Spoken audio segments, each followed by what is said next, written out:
What is up, guys? Welcome back to the channel. Octane and Mayhem back with another one.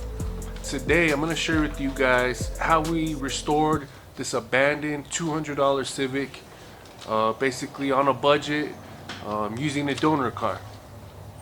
So if you guys are interested in checking out this process, stay tuned. So how do we do it? Right? How do we take this $200 Civic and get it back on the road on a budget? The simple answer to that is we had a donor car. We basically found the same make and model. It was 1 year newer, but it had some body damage on the rear end. It would have been very difficult, costly, very, very time consuming to find all the pieces and parts and everything that we use from the donor car. So to simplify that process and to really do everything on a really tight budget, we did source a donor car. We got a good little deal on it, as we always do. Man, we used pretty much every single thing off of that car. Aside from the interior, we did keep about 95% of the gray interior that's still in this car. We used literally everything except for the interior and the gas tank.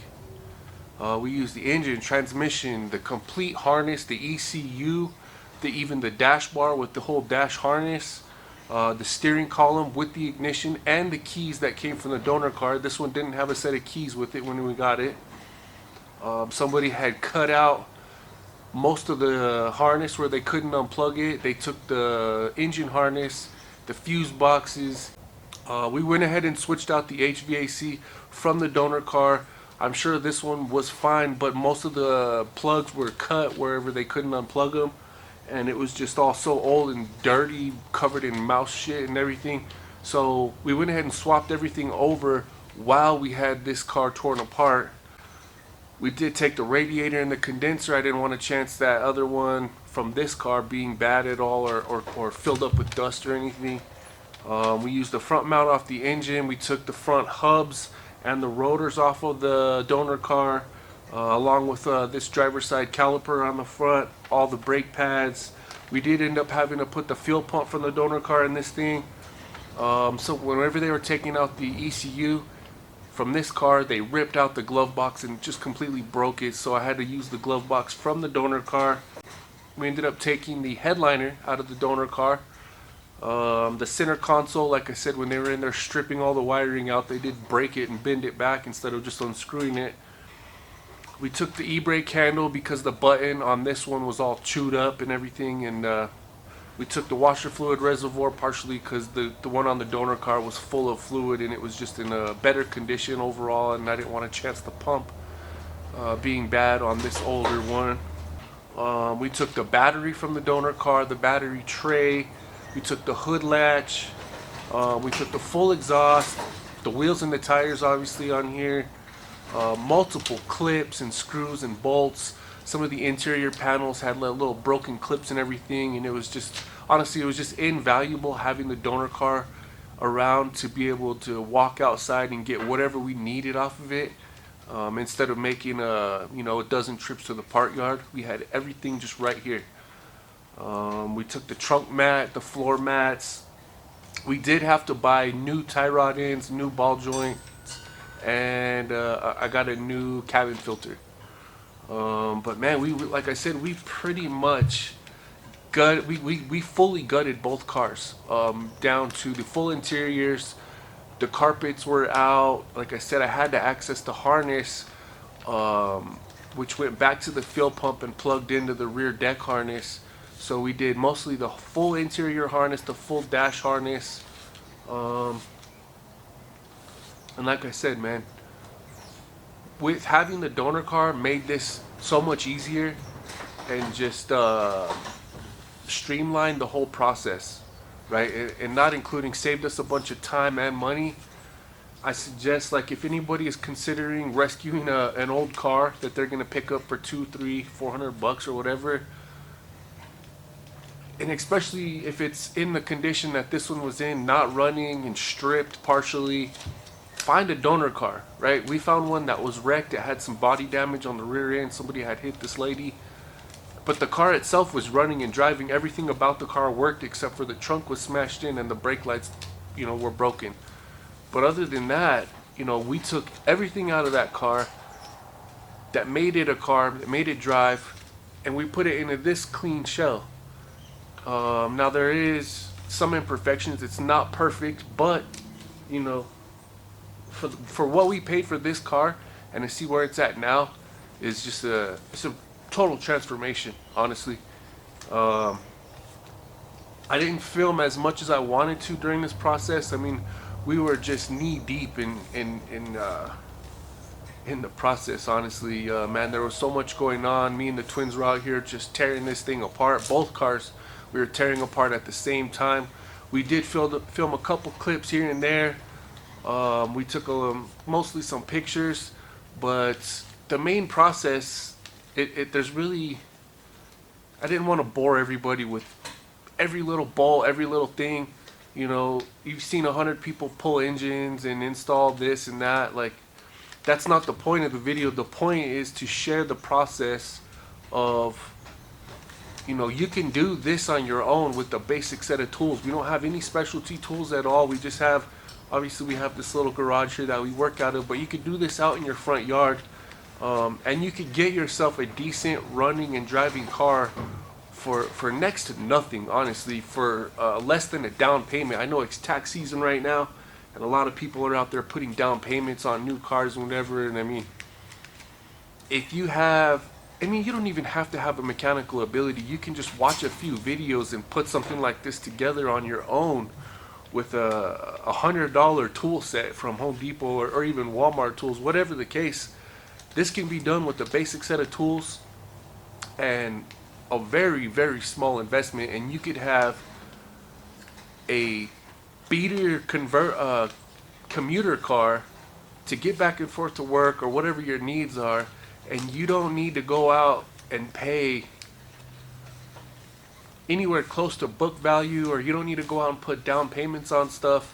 Like, you could do this yourself, and that's the point of us doing this, is because it's just so easy to do, right? So with that being said, I'm going to share with you guys a few before and afters pictures and a couple of video clips, and I hope you enjoy the process.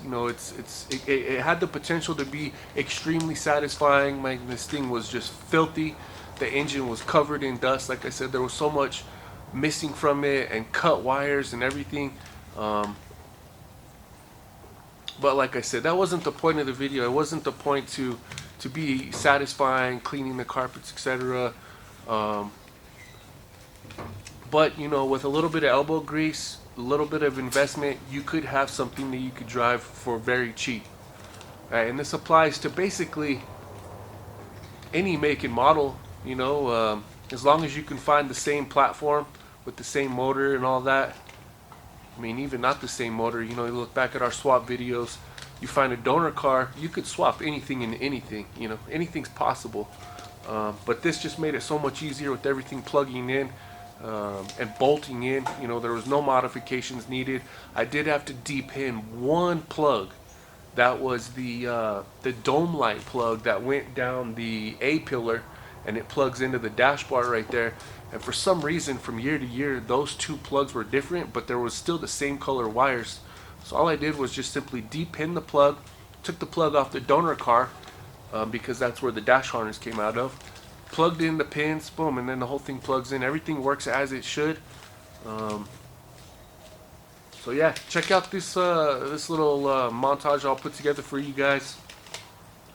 And let me know what you guys think, man. If you guys are in the market for something cheap to drive, definitely consider doing something like this. All right.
So there it is, man. Shit, like I said, dude, there's not much to it.